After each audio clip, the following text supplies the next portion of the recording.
আগুন জ্বলার পটপট শব্দে কানে ঝিঝি ধরে যায় মাঝে মাঝে। গনগনে তাপে গায়ে ফোসকা পড়ে। মানুষ মরে গেলে এই তাপই কত শান্ত হয়ে সহ্য করে, বেঁচে থাকতেই আবার এই আগুনকেই ভয় পায়। এসব কথায় দাঁড়িয়ে ভাবছিল বঙ্কা। এমন সময় কটমট শব্দ করে চিতার ওপরের শরীরটা উঠে বসল।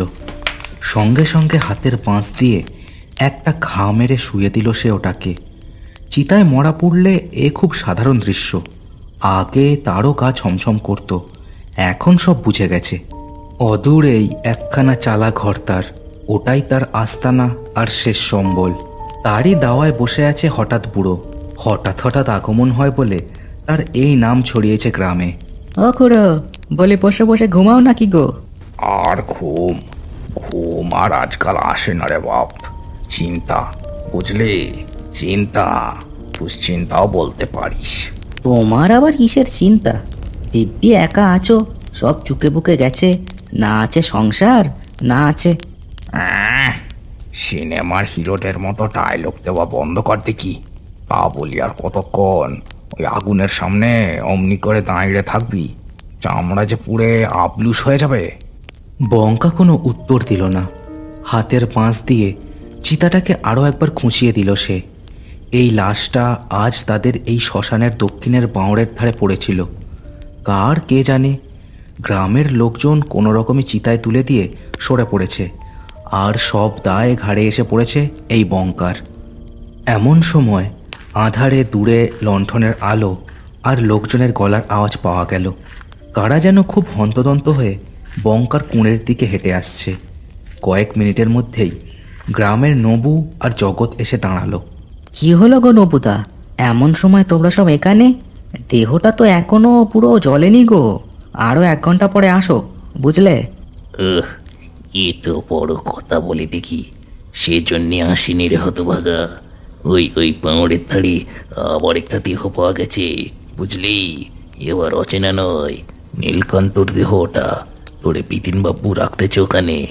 ও মা, বলো কি গো? আবার একটা দেহ? কে মারলো? এমনি চললে তো গ্রামে টেকা যাবে না। নেকুশেপনা রাখ দেখি। গ্রামের সবাই বলে তুই পিসেজ পুষিস, তা সেগুলোর মধ্যে দিয়ে কোনো পিসেজ ও কাজ করছে কিনা তা কে জানে। বঙ্কা থম মেরে যায় এ কথা শুনে। তার পরিবার তন্ত্রমন্ত্র চর্চাকারী লোকের পরিবার, এ কথাটা ঠিক, কিন্তু নরহত্যা করার মতো পাপ সে করবে না কখনো। কি হলো, পাথরের মতো দাঁড়িয়ে আছিস যে? চল চল, নইলে ঘড়ি ধরে টেনে নিয়ে যাবো। বঙ্কা কোনো কথা না বলে বাঁশটা একদিকে ফেলে দিয়ে তাদের সাথে চলল। তার ঘরের দাওয়াটা তখন শূন্য। হঠাৎ বুড়ো যেমন হঠাৎ এসেছিল, তেমন হঠাৎই আবার উঠে চলে গেছে সেখান দিয়ে।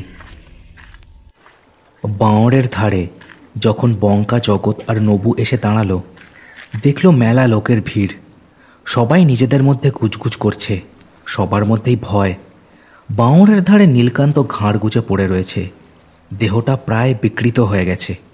এই তো হতভাগা বঙ্কা, এসে পড়েছিস। বলছি, কি শুরু করেছিস বল দেখি? হ্যাঁ, তোর জন্য তো এবার গ্রামের বসবাস তুলে দিতে হবে। ও বিপিনবাবু, এরম বলছেন কেন? আমি কি করলাম?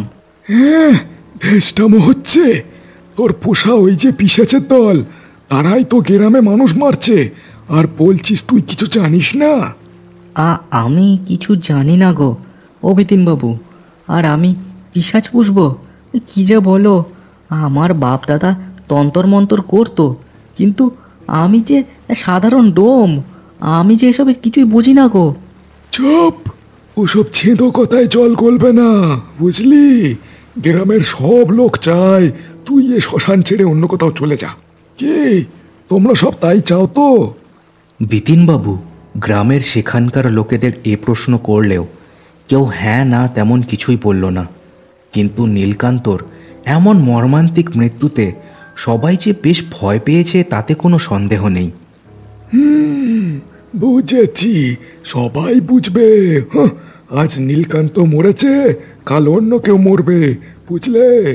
এখনো সময় আছে। এই বদমাস বঙ্কাকে এই গ্রাম ছাড়া করো, বুঝলে? হ্যাঁ, হ্যাঁ কর্তা, ঠিকই বলেছেন। এই বেটা সারাদিন ওই ওই শ্মশানের ধারের কুড়েতে বসে কি পিণ্ডি যে পাকায় তা কে জানে। ব্যাটারে না তাড়ালে এবার কবে আবার কার উপর যে পিশাচ ছাড়বে কে জানে। হ্যাঁ, তুমি যাই বলো বিতিন বাবু, বঙ্কা ছেলে মানুষ, আর ওর মতো সরল সাদাসিধে ছেলে হয় না। এই গ্রামে যদি পিশাচ আসে তবে সাতমন্ডি বাবার কাছে মানত দেব, তিনি আমাদের রক্ষা করবেন। হ্যাঁ হ্যাঁ, নীলকান্তর দেহটা দেখেও যদি তোমাদের চোখ না খোলে তবে আমার আর কিছু বলার নেই। এই এই চল, সব চল এখান দিয়ে।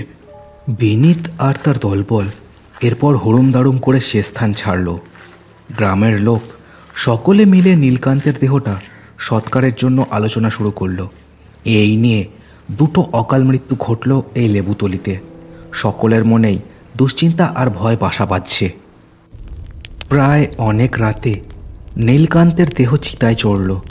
তার বাড়ির লোক দাঁড়িয়ে দাঁড়িয়ে চোখের জল ফেলল সেখানে। বঙ্কাই সব কর্ম করল। চিতার আগুনে শ্মশানের বাতাস গরম হয়ে উঠল। এরপর গ্রামের যারা সেখানে এসেছিল তারা একে একে বাড়ি ফিরতে লাগলো। সবাই 2-3 জনের দল গঠন করে হাঁটছিল। কেউ একা পথে ঘাটে চলাচল করতে সাহস পাচ্ছে না। অন্য দেহটা কার চেনা না গেলেও গ্রামের চেনা লোক নীলকান্তের মৃত্যুতে সকলেই ভীত। রাখাল আর কুমুদ এসবে তেমন বিশ্বাস টিশ্বাস করে না। তারা এটাই বলে আসছে কোনো লোক হয়তো এই কাজ করছে, অন্য কোনো কারণ আছে এসবের পেছনে। যাই বলিস না কেন, এই বিতান বাবুদের কথা আমি বুঝি না। পিশাচ যদি মানুষ মারে তবে তার মাংস না খেয়ে এমনভাবে ফেলে রেখে যাবে কেন, তাই না? হ্যাঁ, আর ওই পিশাচ টিশাচ কিছু হয় না, বুঝলি? নীলকান্ত খুড়ো নিশ্চয়ই পা পিছলে পড়ে ঘাড়টার ভেঙে মরেছে। হ্যাঁ হ্যাঁ, হ্যাঁ, তা যা বলেছিস, এমনিতেও বয়স তো হয়েই ছিল। গ্রামের অন্য সব দলগুলো এগিয়ে গেছিল। তারা তখনও পাঁকুড় গাছের নিচটা পেরিয়ে যেতে পারেনি। গাছের নিচটা কারো অন্ধকারে ছেয়ে আছে সবসময়। রাখাল আর কুমুদ নিজেদের মধ্যে হ্যাঁ হ্যাঁ হি হি করতে করতে যাচ্ছিল তার নিচ দিয়ে। তাদের বাড়ি গ্রামের দুটো আলাদা দিকে। হঠাৎ একটা কালো মূর্তি গাছের ডাল থেকে লাফ দিয়ে পড়ল রাখালের ঘাড়ের ওপর। কোঁত করে একটা শব্দ করে চিৎপাত হয়ে পড়ল সে। ও বাবা গো, কে কে? এই কুমুদ, সরানা, কে কে দেখ। কুমুদ কিন্তু পাথরের মতো দাঁড়িয়ে গেছে, কারণ রাখালের ঘাড়খানা মাটিতে চেপে ধরেছে কালো মূর্তি। সেটা পিশাচ না হয়ে যায় না। কি হলো? এখনো দাঁড়িয়েছে? যা, গ্রামের লোকজনকে সব ডেকে নে আয়, নইলে এই ছড়াটার মাথাটা তোর থেকে আলাদা করে দেবো। আমার মালিকের হুকুম আছে। জয় বঙ্কার জয়। কুমুদ ভয়ে কাঁটা হয়ে গেলেও পিশাচটার চিৎকারে সঙ্গে সঙ্গে উল্টো দিকে দৌড় দিল গ্রামের মধ্যে। কি চাও? কি চাও আমার থেকে? আমায় তার কথাটা শেষ হলো না। পিশাচের নখযুক্ত হাতের এক ঘায়ে 2 চোখ বন্ধ হয়ে গেল তার। প্রায় ভোর ভোর হয়ে এসেছে। বঙ্কা তার দাওয়ায় বসেছিল। রাতে তার তেমন ঘুম আসে না। বিড়িখানায় শেষ টান দিয়ে ছুঁড়ে ফেলে দিল সে। এমন সময় হঠাৎ বুড়ো হঠাৎ করেই অন্ধকার থেকে টুকটুক করে হেঁটে এসে দাঁড়ালো সেখানে। তার হাতে সবসময়কার সেই হুঁকোটা। তাকে দেখে বঙ্কা বিরক্ত হয়ে বলে উঠল, তখন কোথায় গায়েব হয়ে গেছিলে বলো তো? সত্যি দরকারে তোমাকে কখনো পাই না। কেমন ধারা যে লোক তুমি, বুঝি না বাপু। বড় বেশি কথা বলিস রে তুই বঙ্কা, বুঝলি? সারা দুনিয়ার কোনো খবর তোর নেই। সারাদিন এই কুড়োতে বসে বসে খালি আকাশ পাতাল ভাবিস। মেলা জ্ঞান দিও না তো। কি বলার জন্য এসেছো সেটা বলো শুধু। শোন, ওই বিতিন বাবু ভালো লোক নয়। তোর এই জমিখানার জন্য সে সব করতে পারে, বুঝলি? আবার শুনছি গ্রামে নাকি পিশাচ এসেছে। তুই কিন্তু সাবধান হ, বুঝলি? সাবধান হ। এখানে একা একা পড়ে থাকিস, কোনো বিপদ আপদ হলে। বঙ্কা কোনো কথা বলল না, খালি উদাস চোখে পূব আকাশের দিকে তাকিয়ে থাকলো। এ জগতে তার আপনও কেউ না, পরও কেউ না, তাই কোনো ভয় বা আক্ষেপ তার কিছুই নেই। এমন সময় গ্রামের 2-4 জন লোক আর বিপিনবাবু সেখানে এসে হাজির হলো। তাদের মধ্যে কুমুদও আছে। সবাই যেন মারমুখী। একজনের হাতে মশালও দেখা গেল। এই যে ওই বঙ্কার ঘরখানা খুঁজলে হয়তো এখনো রাখালকে পাওয়া যাবে। আমায় পিশাচরা বলেছিল সে বঙ্কার পোষা। বঙ্কা উঠে দাঁড়িয়েছে ততক্ষণে। কি হচ্ছে, কেন হচ্ছে কিছুই বুঝে উঠতে পারছে না সে। কি হয়েছে গো? তোমরা সব এখন এই সময় আর কি পিশাচের কথা বলছো বলো দেখি। দেখো দেখো দেখো, নাটক করছে দেখো। আজ শ্মশান থেকে ফেরার পথে ওই রাখাল আর কুমুদকে তোর পোষা পিশেছে আক্রমণ করেছে, যেন তুই কিছুই জানিস না। এখন ভাজা মাছ উল্টে খেতে পারিস না এমন ভাব করছিস। এই নবু, যা তো ব্যাটার কুড়েতে খুঁজে দেখ। নবু সঙ্গে সঙ্গে দমাস দমাস করে পা ফেলে ঢুকলো বঙ্কার ঘরের মধ্যে। বঙ্কা লোকজনের চোখ মুখ দেখে বেশ বুঝতে পারছে তারা সবকিছুর জন্য তাকেই সন্দেহ করছে। কয়েক মিনিটের মধ্যেই নবু একখানা ছেঁড়া রক্তমাখা জামা হাতে বেরিয়ে এলো। সেটা যে রাখালের জামা আলাদা করে তা আর বলে দিতে হয় না। এই তো, হ্যাঁ, এবার এবার বল, সাধু সেজে থাকা তাই না? তোর বাপ পিতেমো সব তন্তর মন্তর করতো। এই ব্যাটার ঘেটি ধরে বের করে দাও এখান থেকে। এই লেবুতলির শ্মশানে যতদিন থাকবে ততদিন মানুষ মরবে, বুঝেছ? গ্রামের লোকের মনেও সন্দেহ দানা বেঁধেছিল। তাই বঙ্কার কোনো কথাই কেউ শুনতে চাইল না। তাকে শাসিয়ে দিল যে সকাল হতেই যেন সে গ্রাম ছেড়ে চলে যায়, নইলে তার কপালে খুব দুঃখ আছে। এমন কথা বলো না, এ আমার পিতৃপুরুষের জমি। এ জমি ছেড়ে কোথায় যাব আমি? বেশ, তাই যদি হয় তবে এ শ্মশানে আর কেউ আসবো না। তোর ওই ভূত পিশাচ নিয়ে তুই একাই থাক। আর এরপর যদি মানুষ মরেছে তবে তারকাবাবুকে তলব দেবো, তিনি তোর যা ব্যবস্থা করার করবেন। পূবের আকাশ বেশ অনেকক্ষণ ফর্সা হয়েছে। পাখিদের কিচিরমিচির আর গ্রামের অন্যান্য লোকও উঠে পড়েছে। বঙ্কাকে শাসিয়ে আর পুলিশের ভয় দেখিয়ে সবাই শ্মশান ছাড়ল। বঙ্কা মাথায় হাত দিয়ে বসে পড়ল। এই শ্মশান আর এই কুঁড়ে ছাড়া তার আর কোনো যাওয়ার জায়গা নেই সত্যি। সারাদিন হাটে বাজারে, গ্রামের বটতলায়, সব জায়গায় এই ঘটনা নিয়েই আলোচনা চলল। গ্রামের সবাই বঙ্কাকে আর সহ্য করতে পারছে না, কিন্তু দারোগাবাবুকে তলবও কেউ দেয়নি। আবার সূর্য ডুবল। গ্রামের লোকজন সব যত জলদি সম্ভব নিজেদের বাড়িমুখ হলো। কেউ আর অন্ধকারে পথে ঘাটে থাকতে ভরসা পাচ্ছে না। রাখালের দেহটা এখনো পাওয়া যায়নি। তাই গ্রামের 2-4 জন সাহসী লোক মশাল হাতে খুঁজেছে ঝোপে ঝাড়ে। ভুলেও কেউ লেবুতলির শ্মশানের দিকে যেতে সাহস পাচ্ছে না। সে দলে বিপিনবাবু, নবু, জগৎ, কুমুদ আরও 2-1 জন ছিল। বিপিনবাবুরই যেন আগ্রহ সব থেকে বেশি।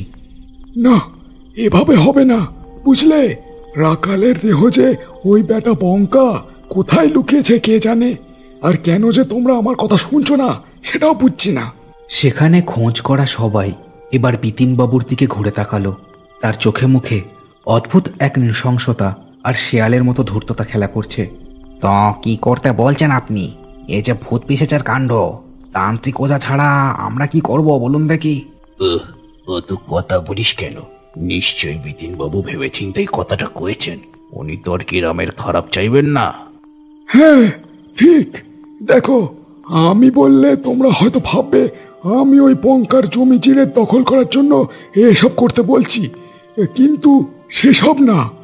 ওই কুড়েতে ও বেটা বসে বসে কি যে ভয়ঙ্কর প্রেত সাধনা করে আমরা জানি। বাবা সাতমুন্ডির দিব্যি ওকে ওই শ্মশান থেকে না তাড়ালে গ্রামের চরম ক্ষতি হবে, বুঝলে তো? কিন্তু কি করে? ওটা ওর পিতৃপুরুষের ভিটে, আমরা বললে কি আর সে জায়গা সে ছেড়ে দেবে? ওর কুড়ে ঘরখানায় আগুন দিলেই ও হতভাগা আর ওর পিশাচের দল সব একসাথে শেষ হবে। চলো সব, এই জগৎ, নবু, মশাল আর তেল নে, চলো সব, চলো। সকলে যেন চমকে উঠল বিপিনবাবুর কথায়।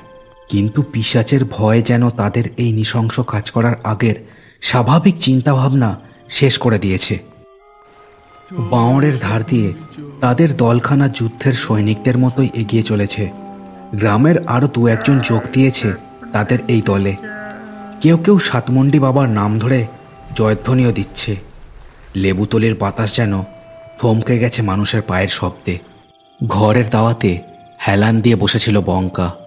যে গ্রামকে সে তার মাতৃভূমি বলে জানে, তা ছেড়ে সে যে কোথায় যাবে তা কিছুই বুঝে উঠতে পারছে না। এমন সময় আধার থেকে হঠাৎ বুড়ো এসে দাঁড়ালো। তার মুখে উদ্বেগ আর রাগ ফুটে বেরোচ্ছে। হতভাগা, এখনো এখানে বসে আছিস? ওরে ওঠ, পালা, ওরা যে তোকে পুড়িয়ে মারার জন্য আসছে রে। ওঠ ওঠ। কি বলছো গো খুড়ো? আমায় পুড়িয়ে মারবে? কিন্তু পালিয়ে কোথায় যাব? এ জায়গা ছেড়ে আমার যে কোথাও যাওয়ার জায়গা নেই গো। তা মারুক, অন্তত ভিটেতে তো মরবো, মারুক। হঠাৎ বুড়ো আরও কত কি যে বলল তাকে, কিন্তু তার আর কোনো কথাই কানে ঢুকলো না। দূরে আবছা আলো আর মানুষের ধূপধাপ পায়ের আওয়াজ শুনতে পাচ্ছে সে। কয়েক মিনিটের মধ্যেই বিতিনবাবু আর গ্রামের লোক সেখানে এসে পড়ল। মশালের আলোয় তাদের মুখ দেখে ওদেরই যেন আসল পিশাচ বলে মনে হচ্ছে। এই যা, তেল দিয়ে ওর বাড়িখানা ভালো করে নেতিয়ে দে। বঙ্কা, এখনো সময় আছে, চলে যা লেবুতলি ছেড়ে। বঙ্কা কোনো জবাব দিল না। শূন্য দৃষ্টিতে সবার মুখের দিকে তাকিয়ে থাকলো শুধু। নবু বিতিনবাবুর কথায় তেল ছড়াতে ছড়াতে চলে গেল ঘরের পেছন দিকে। এটা কি ঠিক হচ্ছে? একটা জলজান্ত মানুষকে পুড়িয়ে মারলে যে ভগবানও ক্ষমা করবে নি। চুপ শালা, ওর পোষা পিশাচ যখন মুন্ডু ছিঁড়ে খাবে তখন বুঝবি বেশি দরদ তোর, তাই না? চুপ থাক একেবারে, নইলে তোকেও। হঠাৎ বিকট একটা চিৎকার শোনা গেল। মনে হলো যেন ঘরের পেছন থেকেই শব্দটা এলো। আকাশ বাতাস কাঁপানো, রক্ত জল করা চিৎকার। নবুর চিৎকার না? কি কে হলো? সবাই চারদিকে দেখতে লাগলো। জমাট বাঁধা অন্ধকার চারিদিকে। শ্মশান যে হঠাৎ করে এত নিস্তব্ধ হতে পারে কারোর ধারণাই ছিল না। এমন সময় শুকনো পাতায় শব্দ তুলে একটা বুড়ো লোক ঘরের পেছন থেকে বেরিয়ে এসে দাঁড়ালো তাদের সামনে। দু হাতে তার লাল রক্ত, আর মুখে ঝুলছে নবুর কাটা মাথাটা। হঠাৎ বুড়ো, এ কি করেছো তুমি?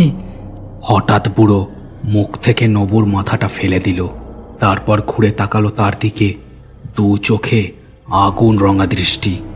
হ্যাঁ, আমি এতদিন সব শুধু দেখে যাচ্ছি, বুঝলি? আজ সে কারণেই হয়তো এদের দুঃসাহস এত বেড়েছে। আমি তোমাদের বলতাম না, এই বেটা বঙ্কু ও পিশাচ পোষে।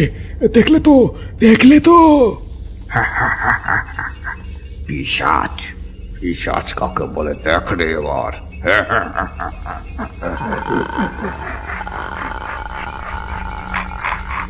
বিকট অট্টহাসিটা বিকৃত স্বরে মিশে গেল এবার। হঠাৎ বুড়োর দেহটা দুমড়ে মুচড়ে লম্বাটে হয়ে রূপ নিল এক ভয়ঙ্কর জীবের। লকলকে জীব তার। আর এই রূপ দেখে গ্রামের লোকেদের শরীরের আত্মারাম খাঁচা ছাড়া হবার জোগাড় হলো। তুমি তবে গ্রামের মানুষ মারছো, কিন্তু কেন? না, আমি কাউকে মারিনি রে বাপ। তবে যে মেরেছে সে এখানেই আছে। বলেই হাওয়ার বেগে গিয়ে এক হাতে গলাটা টিপে ধরল জগতের। তারপর মস্ত এক কামড় বসিয়ে দিল তার ঘাড়ে। লাল রক্তের ধারা টপ টপ করে পড়তে লাগলো। মাটি রাঙা হয়ে উঠল। তারপর সে তাকালো বিতিনবাবুর দিকে। সে ভয়ে ঠকঠক করে কাঁপছিল। দু হাত জড়ো করে সে মাটিতে হাঁটু মুড়ে বসে পড়ল। প্রাণ ভয়ে তার মুখখানা সাদা হয়ে উঠেছে। আমায় মেরো না, আমায় ক্ষমা করে দাও। আমি সব বলছি তোমাদের। এ গ্রামে কোনো পিশাচ ছিল না। আমি বঙ্কার এই জমিখানা কেড়ে নেওয়ার জন্য নবু আর জগৎকে পিশাচ সাজিয়ে ওদের দিয়ে নরহত্যা শুরু করেছিলাম। প্রথমে মেরেছিলাম পাশের গায়ের সত্যেন পালকে, তারপর নীলকান্ত, আর শেষে এই কুমুদের সামনেই রাখালকে ঘায়াল করি আমরা। আর কি ভয়ানক কাণ্ড! এই নরপিশাচটার কথায় আমরা আজ কি করতে যাচ্ছিলাম বলো দেখি। ছি ছি ছি ছি। বেশ, আমার কাজ শেষ। বঙ্কা, তুই বড় ছেলে মানুষ, তোর বাপ মরার সময় আমাকে তোর দায়িত্ব দিয়ে গেছিল, বুঝলি? আমি পিশাচ হলেও দায়িত্ব পালন করা আমার কাজ। আর তুই এতই বোকা, এত বছরে জানতেও চাসনি আমি কে, কোথা থেকে আসি। যাই হোক, আজ এত বছর তোকে আমি আগলে রেখেছি, কিন্তু এবার আমায় যেতে হবে। চলি রে, বাবা সাত মুন্ডি তোর ভালো করুন। প্রবল কনকনে ঠান্ডা হাওয়া বয়ে গেল সেখান দিয়ে। হঠাৎ বুড়ো ধীরে ধীরে বাতাসে মিশে গেল। সবাই এবার বিতিন বাবুর দিকে তাকালো, সবার চোখে রাগ আর ঘৃণা। এই শয়তানটাকে পিটিয়ে থেতো করে দাও সবাই মিলে, নইলে আবার হয়তো কারো সর্বনাশ করতে চাইবে। এদের বাঁচিয়ে রাখতে নেই। না, আর রক্তপাত নয়, ওকে তোমরা ছেড়ে দাও। বিতিনবাবু, এই লেবু তুলি ছেড়ে তুমি চলে যাও। বাবা সাতমন্ডির এই গ্রামে তোমার মতো কুচক্রির কোনো জায়গা নেই। না, একে ছাড়া যাবে না। ঠিক আছে, বেশ, তুই রক্তপাত না করতে চাইলে একে আমরা অন্তত পুলিশের হাতে তুলে দেব।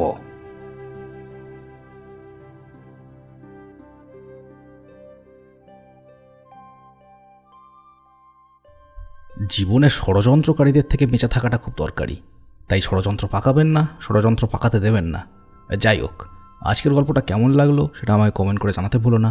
চ্যানেলটাকে সবাই সাবস্ক্রাইব করে দিও আর গল্পটাকে শেয়ার করে দিও তোমার বন্ধুদের সাথে। দেখা হচ্ছে আর পরের ভিডিওতে। সবাই খুব ভালো থেকো।